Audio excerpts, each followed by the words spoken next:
রাত বাজে 11টা। ছোট বোন আবদার করছে সে মুরগির গোস্ত খাবে। তখন আমি বললাম এখন রাত 11টা বাজে, তোমার সকালে মুরগি ধরে দেই না? বান্দা বোন আমার বলতেছে না, রাত্রি আমার মুরগি লাগবে, আমি রাত্রি খাবো। তখন আর কি শীতের রাতে ঘুম থেকে উইটা ছোট বোনের আবদার রাখতে হাঁটা শুরু করলাম মুরগির খোয়ারের দিকে। তো এখন আপনাদেরকে দেখাবো যে এই ঘরে আমরা কি কি পালন করি। এইখানে হাঁস, মুরগি, ছাগল ইত্যাদি এইগুলা পালন করি। এই গবাদি পশুগুলা পালন করতে আসলেই খুবই ভালো লাগে। এখন চিন্তা করতেছিলাম ছোট বোনের জন্য কোন মুরগিটা ধরবো। তো টার্গেট অনুযায়ী একটা ধরে নিলাম। একটা মুরগি ধরার পর বাকি মুরগিগুলা বয়ে ছোটাছুটি শুরু করলো। এইদিকে ছোট বোন আমার ভাতের প্লেট হাতে নিয়ে আমার জন্য অপেক্ষা করতেছে যে ভাইয়া কখন মুরগি নিয়ে আসবে। এই কনকনা শীতের মধ্যে মুরগি ধরলাম, মুরগি ধরে হাতে নিয়ে দাঁড়ায় আছি। এখন জবাই করতে দাদার কাছে নিয়ে গেলাম, তো জবাইও করলাম। মুরগি ধরা, জবাই করা সব কাজ সম্পন্ন হয়েছে। এখন এটার কাটা বাছা করে রান্না করতে হবে। তাই মুরগিটা মাটি থেকে উঠায় রান্না করে নিয়ে যাইতেছি রান্না করার জন্য। যদিও আমি রান্না করতে পারি না, তাই এখন মাকে ঘুম থেকে উঠাইতে হবে মুরগিটা রান্না করার জন্য। তো আমি চলে আসছি রান্না করে, এখন মুরগিটা এখানে রাখবো।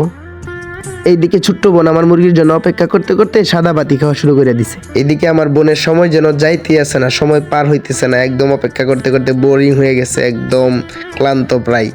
আর এইদিকে আমিও খুব তাড়াহুড়া করতেছিলাম মুরগিটা রান্না করার জন্য। তাই ফ্রিজ খুলে আদা নিলাম, দারচিনি, এলাচ আর যেগুলা মশলা লাগে আর কি সবগুলা উপকরণ একসাথে করলাম।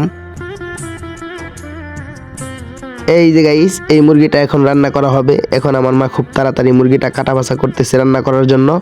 আর এইদিকে আমার বোন তো অপেক্ষায় আছে। তারপর মুরগিটা কাইটা আমার মা আমার বোনের হাতে 2টা লেগ পিস ধরাই দিল। লেগ পিসগুলো হাতে নিয়ে তো আমার বোন কি খুশি, একদম লাফালাফি শুরু করে দিছে। তো ফাইনালি কাটা বাছা শেষে মুরগিটা রান্না করা হইতেছে। আর এইদিকে দেখেন আমার বোন কেমনে তাকাইতেছে মুরগি রান্না করা দেখতেছে। তো রান্না হইতে হইতে এখনো 25-30 মিনিট সময় লাগবো। আর এইদিকে আমার বোনের সময় যেন পারি হইতেছে না, তাই সে পুতুল নিয়ে খেলতেছিল। তো গাইস ফাইনালি মুরগি রান্না করা শেষ। আর এখন আমার বোন লেগ পিসটা খুব মজা করে খাইতেছিল। তো গাইস এখন অনেকটাই ভালো লাগতেছে যে ছোট্ট বোনের আবদারটা রাখতে পারছি। যদিও শীতের রাত্রে মুরগি ধরা, জবাই করা সব মিলিয়ে অনেকটাই কষ্ট হয়েছে, ওইটা কোনো ব্যাপার না, বোনের মুখের হাসিটাই অনেক। তো আপনারা সবাই ভালো থাকবেন, সুস্থ থাকবেন, নিজের খেয়াল রাখবেন আর আমার জন্য দোয়া রাখবেন। দেখা হচ্ছে নেক্সট ব্লগে।